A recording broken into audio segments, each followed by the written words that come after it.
Hello everyone! In this absolute beginner-friendly crochet tutorial, I'm going to show you how to make the easiest blanket ever. You can make this rib-style blanket with any yarn you have on hand. My blanket is a rectangle that is 65 inches long and 50 inches wide. Links for everything I use in this tutorial will be in the drop-down description box below or at my website, jonnamartinez.com. Thanks for watching! Now let's get started. For materials, I used 8 skeins of this super bulky yarn.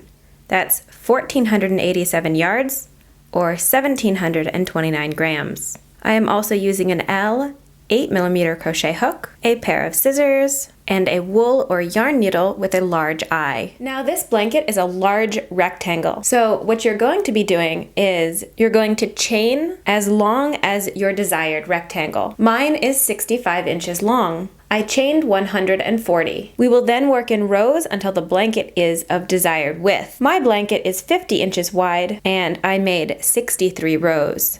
For more practice on holding your yarn and hook, check out my tutorial, How to Crochet for Absolute Beginners. Now we're going to make a slip knot.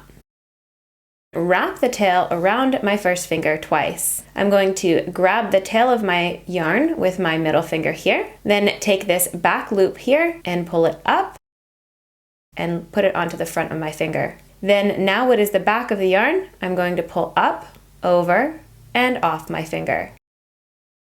I'm going to pull the tail and the working yarn together like this, and it tightens up the slip knot. You can now put your hook into the slip knot, and I'm going to tighten this down just a little bit more.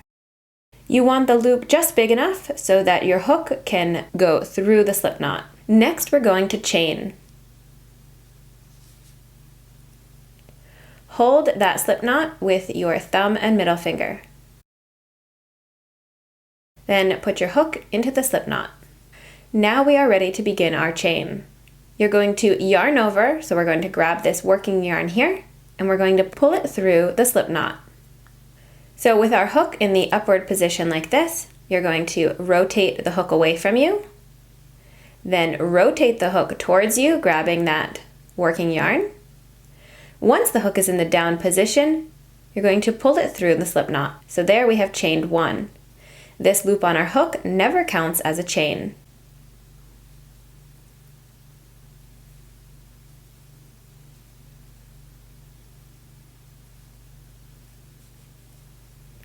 Continue chaining until you have the desired length of your rectangle.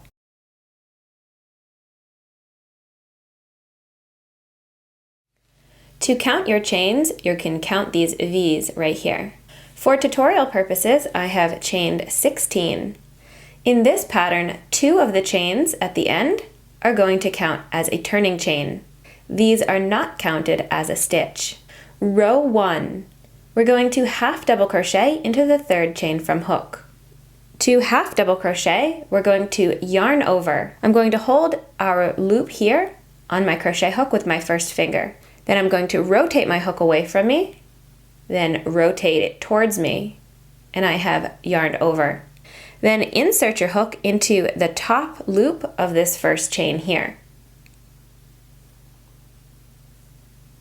Once we've done this, to yarn over and pull through just this one loop here.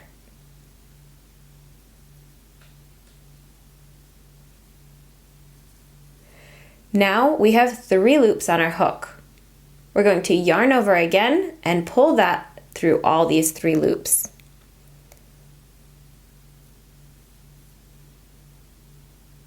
Make sure your hook is in the down position as you're pulling through these loops. It makes it much easier. There we have half double crocheted 1. Again, these 2 chains here does not count as a stitch. So it's going to look like you have 2 V's here. This is your stitch here. This is the turning chain. Now we're going to half double crochet all the way down our chain, 1 into each one of these top loops of our chain. Again, I'm holding that loop on my hook, yarning over, inserting my hook into the chain, grabbing my yarn, pulling it through the chain loop, and pulling up a loop. I have 3 loops on my hook for the half double crochet, yarn over, and pull through all 3 loops. and continue in this fashion all the way down your chain.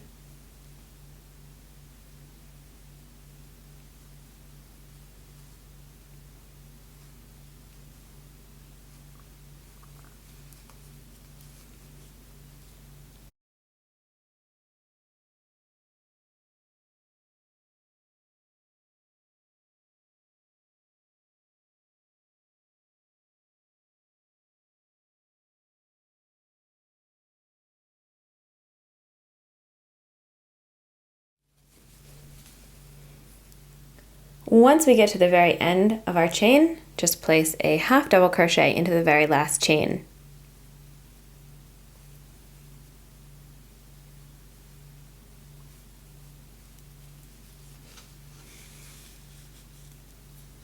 Now, because 2 chains are counted as the turning chain, we should have 14 stitches total.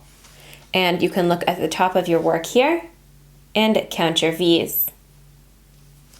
The other method is to count the posts of the stitch. So if you pull your work apart like this, you should see these uprights going all the way down your work. These are the posts of the stitch. Be sure to not count that turning chain at the very end.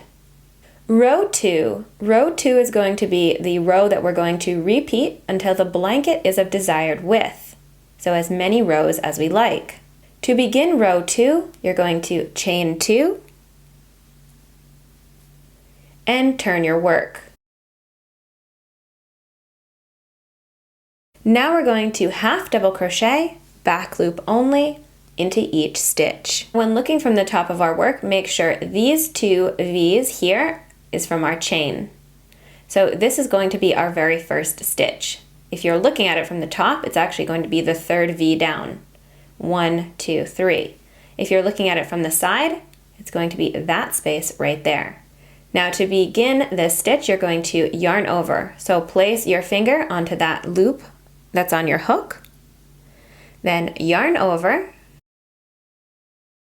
and then we're going to grab the back loop. So you're going to go from the top like this, grabbing that back loop, then grab the working yarn and pull it through just the loop of this stitch. Now we have our 3 loops for the half double crochet. Yarn over, and pull through all 3 loops. So when we do this, what happens is that back loop has been used by the stitch, and it pushes this front loop forward, creating a texture. So we're going to do that again.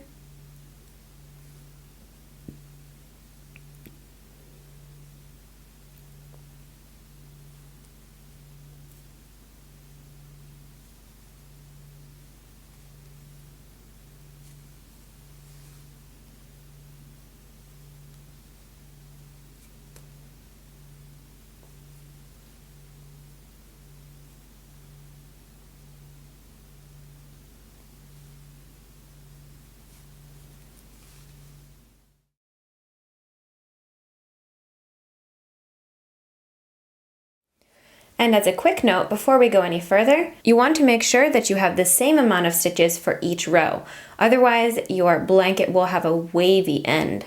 So in order to not count that chain 2, it's best to grab a string or a stitch marker and to place it into that very first stitch. So we know that this is our last stitch. Now we're just going to continue half double crocheting back loop only all the way down our work.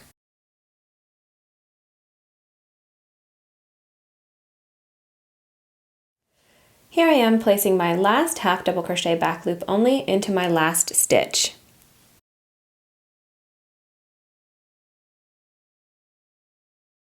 I have also grabbed another stitch marker here so that when I start my next row, I can place it. So you're going to want to have one here and then one onto the very first stitch of your next row.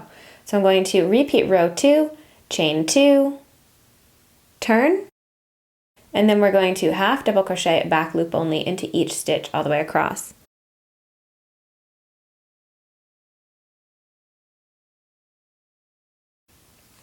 And into this very first stitch, so I don't use this chain 2 here as a stitch, I'm going to place my stitch marker. So there I have a stitch marker here and I have a stitch marker here.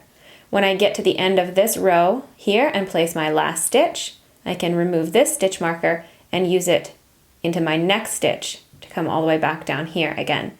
To easily count your rows, the best method is to go to the very end of your work and count the posts of the stitch. So here I'm going to pull my work apart a little bit, and you can see there's a post here and there's a chain 2. You can also count your chain 2s. So it's creating this upright right here. So there's 1 and 2. So we would just count that all the way up. When your blanket is as wide as you want and you're done your very last row, what you're going to do is make your last stitch and then cut a nice long tail. From here, grab that tail, pull it through the last loop on your hook. Pull it so it tightens it down, and then you would be finished with your blanket. And then we can weave in these ends. To weave in ends, get your yarn needle and you're just going to sew the tail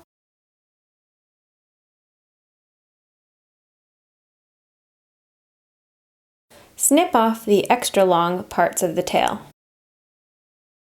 And then your ends are all woven in.